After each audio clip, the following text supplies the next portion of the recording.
Hello students, आज हम पढ़ेंगे वॉल्वॉक्स।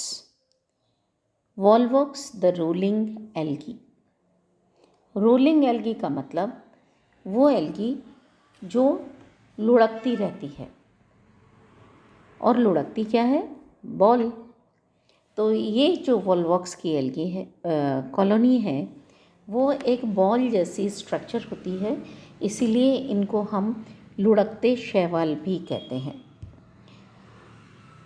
आज हम जो स्टडी करेंगे उसमें सबसे पहले सिस्टमैटिक पोजीशन स्टडी करेंगे, उसके बाद में अकरेंस कहाँ पाई जाती है, प्राप्ति स्थान, उसके बाद इसके स्ट्रक्चर ऑफ थैलस या वेजिटेटिव स्ट्रक्चर, और उसके बाद में रिप्रोडक्शन, जिसमें दो तरह का रिप्रोडक्शन होता है, एसेक्सुअल एंड सेक्सुअल रिप्रोडक्शन, और उसके बाद में लाइफ साइकिल। तो सबसे पहले हम इसका स्ट्रक्चर देख लेते हैं। ये देखिए, एक बॉल जैसी स्ट्रक्चर दिखाई दे रही है, जिसके अंदर कुछ छोटी छोटी और बॉल्स दिखाई दे रही हैं। These are the daughter colonies. और हम अगर एनलार्ज्ड व्यू देखेंगे तो ये बॉल जैसी स्ट्रक्चर छोटी छोटी कोशिकाओं से मिलकर के बनी है, और ये कोशिकाएं आपस में एक दूसरे से connected हैं. We can see here there are connections between these green cells. ये ग्रीन जो स्ट्रक्चर्स हैं ये आपस में एक दूसरे से जुड़ी हुई हैं। तो वॉल्वॉक्स की इस कॉलोनी को हम सिनोबियम बोलते हैं। Systematic position, kingdom Plantae, division Chlorophyta, class Chlorophyceae, order Volvocales, family Volvocaceae, और जीनस वॉल्वॉक्स।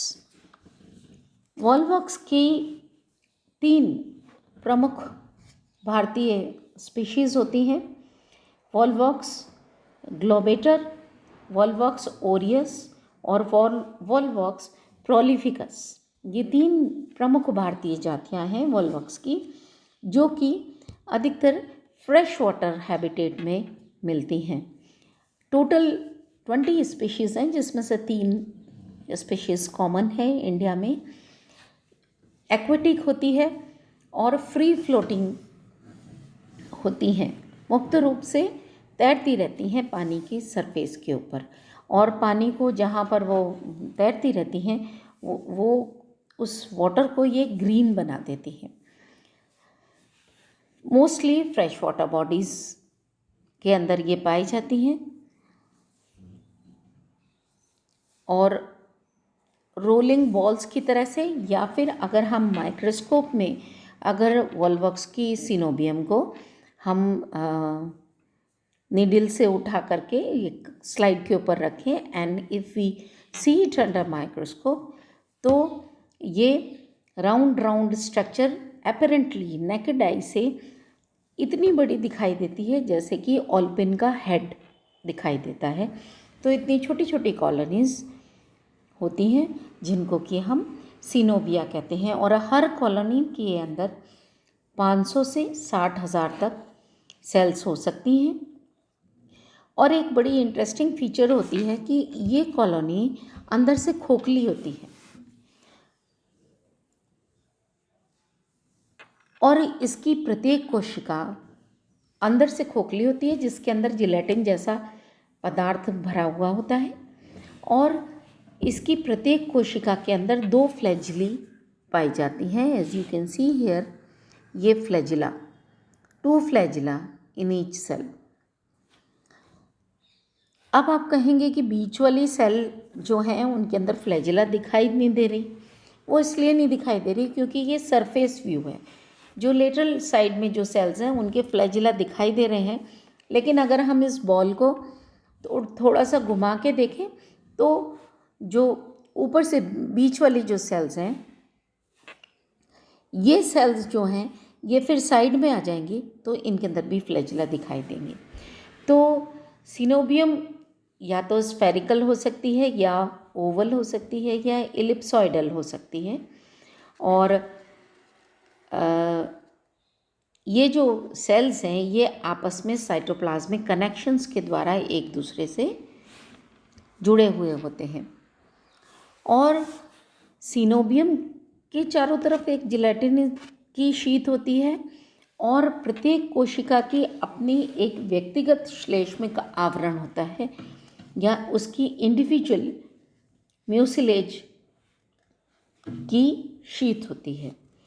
तो दोनों सेल्स के चारों तरफ भी और कंप्लीट सीनोबियम के चारों तरफ भी म्यूसिलेज की शीट पाई जाती है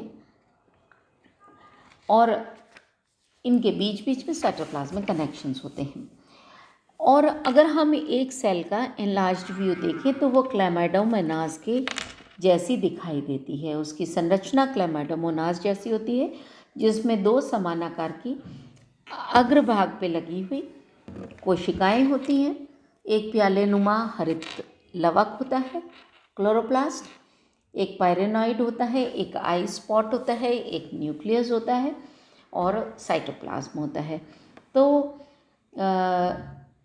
प्रत्येक कोशिका क्लैमाइडोमोनास जैसी दिखाई देती है। वॉल्वॉक्स ग्लोबेटर और वॉल्वॉक्स ऑरियस, इनके अंदर क्रोमोसोम्स की संख्या 5 होती है और इसकी जो वेजिटेटिव प्लांट बॉडी होती है वो हैप्लॉइड होती है, यानी कि N होती है।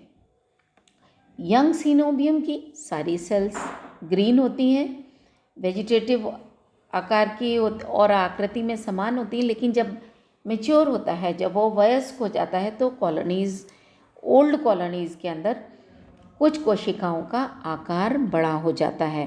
तो हम ये कह सकते हैं कि सीनोबियम की जो सेल्स हैं उनके अंदर प्रॉपर डिवीजन ऑफ लेबर होता है, क्योंकि वे जो वेजिटेटिव सेल्स हैं वो जो छोटी स्मॉल सेल्स हैं वो तो खाना बनाने का काम करती हैं या गति का काम करती हैं, लेकिन जो बड़ी सेल्स हैं, मैच्योर सेल्स हैं जो आकार में बड़ी हो जाती हैं, वो डॉटर कॉलोनीज़ बनाने का काम करती हैं। So there is a proper division of labour in the coenobium. Reproduction अगर हम देखें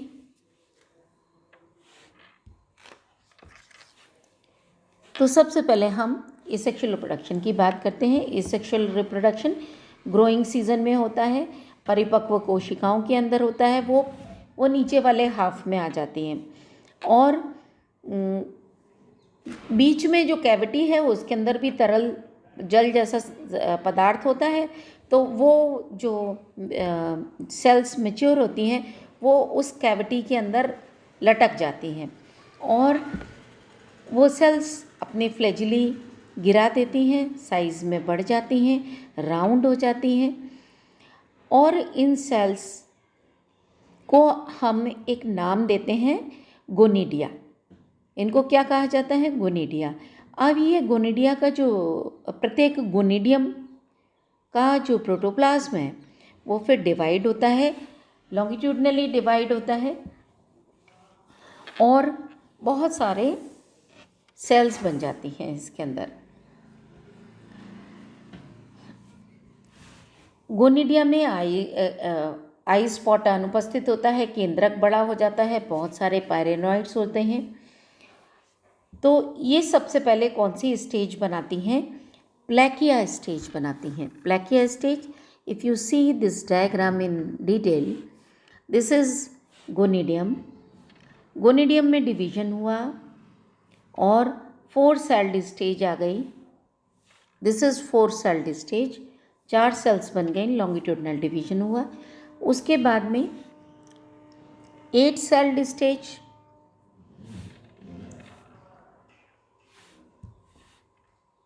ये 8 सेल्स बन गई।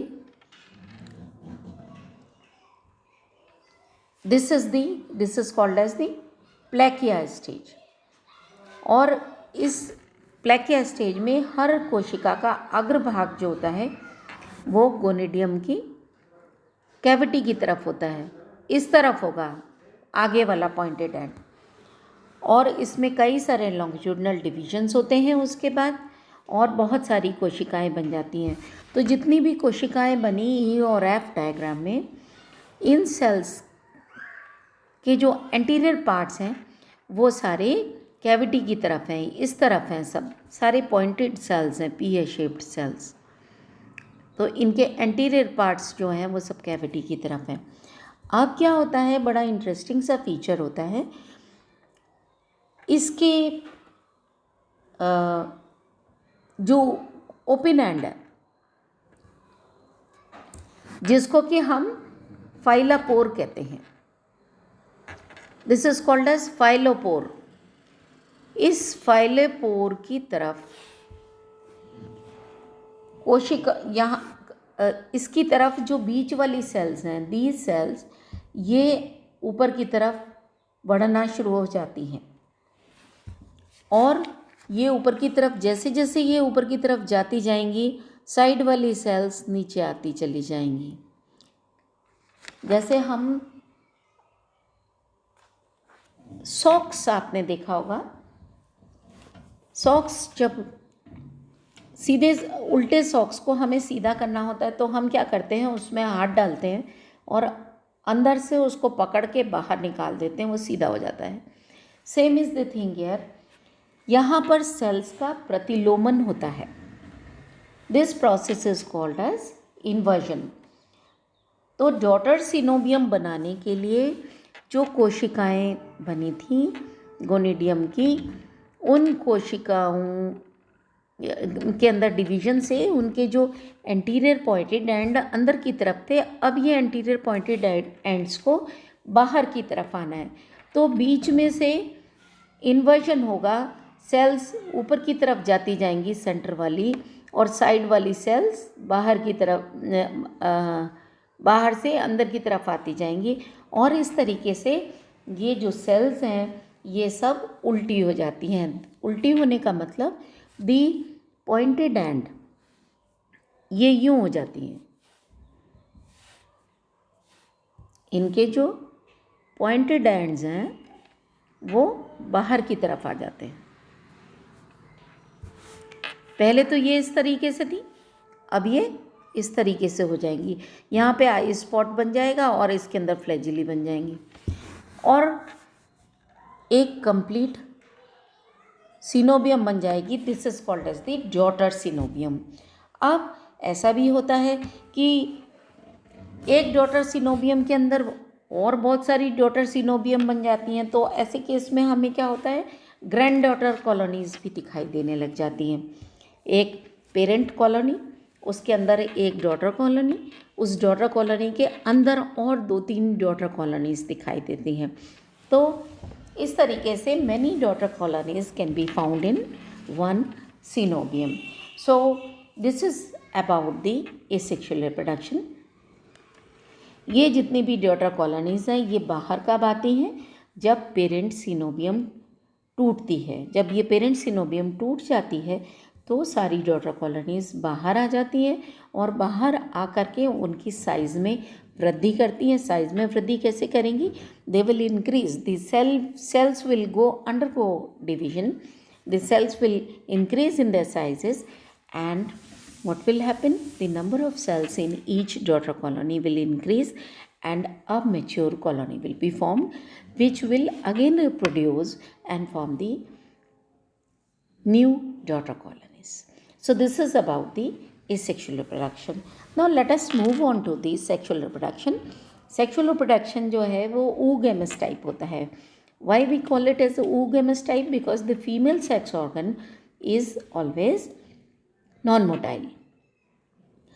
oogamous टाइप या विषम युग्म की प्रकार का लैंगिक जनन कौन सा होता है, जिसमें अंडधानी जो होती है या oogonia जो होती है वो oospore बनाती है, और वो oospore कैसा होता है, अचल होता है, जबकि पुधानिया या एंथ्रेडिया जो हैं वो मोटाइल होती हैं। तो इसके अंदर गैमेटेंजिया बनती हैं। पहली चीज़, male reproductive organ is known as antheridium, या एंड्रोगोनियम कहलाता है, and the female reproductive organ is known as the oogoनियम और गायनोगोनिडिया। कुछ स्पीशीज़ मोनोइशियस होती हैं, कुछ डायोशियस होती हैं। मोनोइशियस और डायोशियस का मतलब कुछ में तो एक ही सिनोबियम के अंदर मेल और female reproductive organ that is antheridia और oogonia एक ही सिनोबियम में मिलती है, लेकिन कुछ के अंदर मेल सिनोबियम अलग होती है, फीमेल सिनोबियम अलग होती है। अब ये बनती कैसे हैं? जैसे कि गोनिडिया बनी थी कि पोस्टीरियर टाइप की सिनोबियम में जो नीचे वाला से बॉल है, बॉल की जो नीचे वाला हिस्सा है, उस तरफ की कुछ सेल्स फ्लैजिली गिरा देती हैं, आकार में बड़ी हो जाती हैं और ये गैमेटेंजिया बनाने का काम करती हैं। मेल गैमेटेंजिया से एंथ्रिडिया बनते हैं और फीमेल गैमेटेंजियम से oogoनियम बनते हैं। नाउ हर एक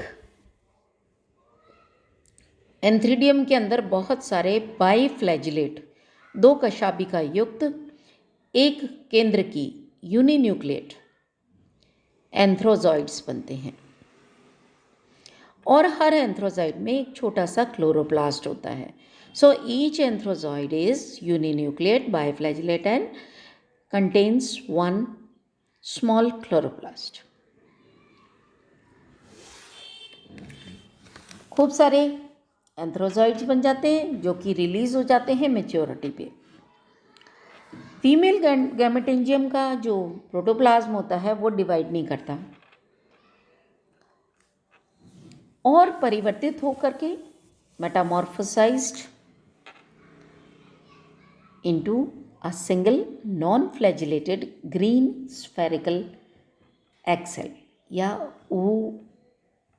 oospore।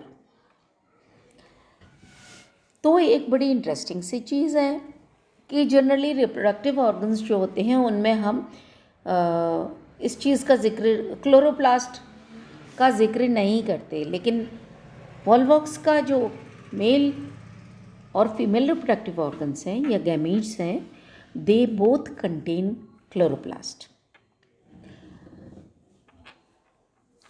फीमेल गैमेटेंजियम को हम oogoनियम कहते हैं।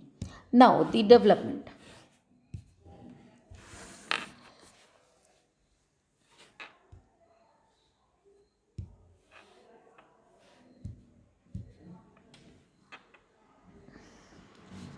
एंथ्रोजॉइड्स का जो डेवलपमेंट है वो कैसे होता है, आप देख सकते हैं। जैसे बिल्कुल वैसे होता है जैसे कि गोनिडिया का डेवलपमेंट होता है। गोनिडियम से डॉटर कॉलोनीज बनती हैं, ऐसे ही एंथ्रोजॉइड के डेवलपमेंट में पहले 2 सेल्स बनती हैं, फिर 8 सेल्स बनती हैं, फिर बहुत सारी और सेल्स बनती हैं और सारे एंथ्रोजॉइड्स एक दूसरे से अलग अलग हो जाते हैं। ठीक है, सारे एंथ्रोजॉइड्स एक दूसरे से अलग हो गए और वो सारे एंथ्रोजॉइड्स एक मास के अंदर रिलीज हो जाते हैं। अब कोई भी वॉल्वॉक्स की सिनोबियम है, उस सिनोबियम के अंदर खोखला है वो अंदर से, जिसके अंदर लिक्विड मैट्रिक्स कोई भी पड़ा हुआ है, उसके अंदर एंथ्रिडिया लटक रहे हैं और उसी के अंदर oogonia लटक रहे हैं। तो जो एंथ्रिडिया बहुत सारे एंथ्रोजॉइड्स बने, वो अपनी वॉल को डिसॉल्व करके वो सारे उस लिक्विड मैट्रिक्स में स्विम करने लगते हैं और वहीं पर क्या है, oogoनियम है, वहीं पर ये oogoनियम मौजूद है। दिस इज द oogoनियम और इस oogoनियम का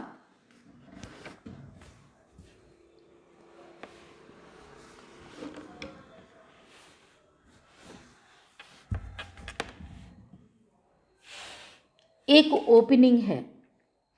जिस सेल में oogoनियम बनी उस सेल में एक ओपनिंग है और इस ओपनिंग से बहुत सारे एंथ्रोजॉइड्स अंदर एंटर कर जाते हैं. You can see many antherozoids, 5 antherozoids have entered this cavity. लेकिन उन सारे एंथ्रोजॉइड्स में से सिर्फ एक antherozoid will fuse with the oogonia. बहुत सारे एंथ्रोजॉइड्स में से एक फ्यूज करेगा oogonia के साथ और जाइगोट बनाएगा. अब ये जो जाइगोट है ये कहलाता है oospore. और इस oospore के चारों तरफ 3 परतों वाली मोटी भित्ति स्रावित हो जाती है. You can see here, this is a thick wall. और इस भित्ति का रंग लाल होता है. This is red in colour because of the accumulation of haematochrome. इसमें हिमेटोक्रोम का डिपोजिशन हो जाता है जिसके कारण वो भित्ति का रंग लाल हो जाता है. और इस अवस्था में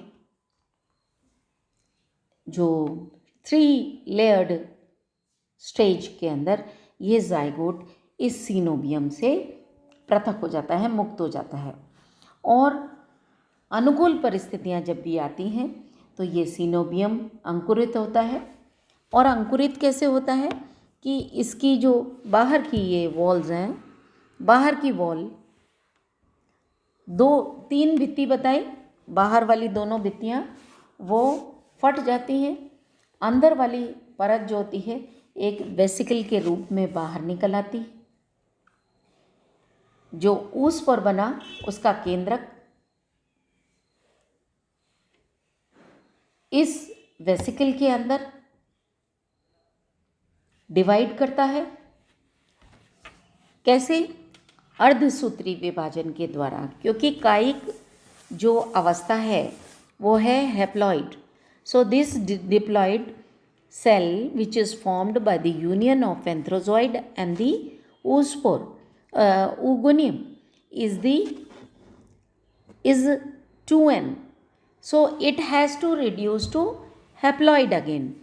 इसको अब अगुणित अवस्था में परिवर्तित होना है. वाई? बिकॉज अभी तक ये डिप्लॉइड था, क्योंकि अगुणित एंथ्रोजॉइड और अगुणित oospore या ओवम जो है वो आपस में फ्यूज़ किए.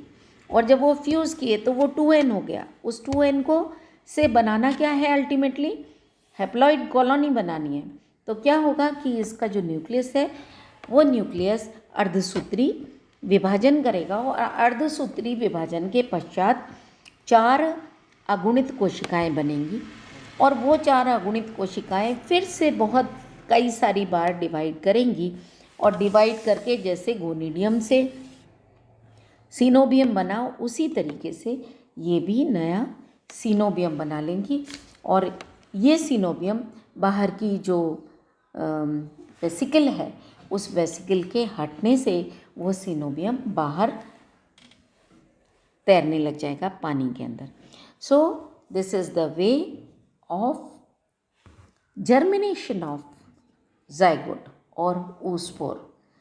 Now the life cycle, मैंने आपको बताया वॉल्वॉक्स इज हैप्लॉइड एल्गा. तो हैप्लॉइड गैमीट्स फर्टिलाइज करते हैं, डिप्लॉइड जाइगोट बनाते हैं which divides by meiosis to make haploid cells which mature into haploid Volvox colony. This is about the complete life cycle. Asexual reproduction में gonidia बने, गोनिडिया में division हुआ, 4 cell बनी, 4 से 8 सेल बनी.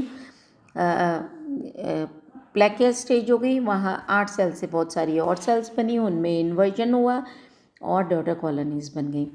और इधर क्या हुआ कि ओवम बना और मेल गैमीट्स बने. वो मेल गैमीट्स जो बने, ये देखिए यहाँ पर मेल गैमीट्स बने.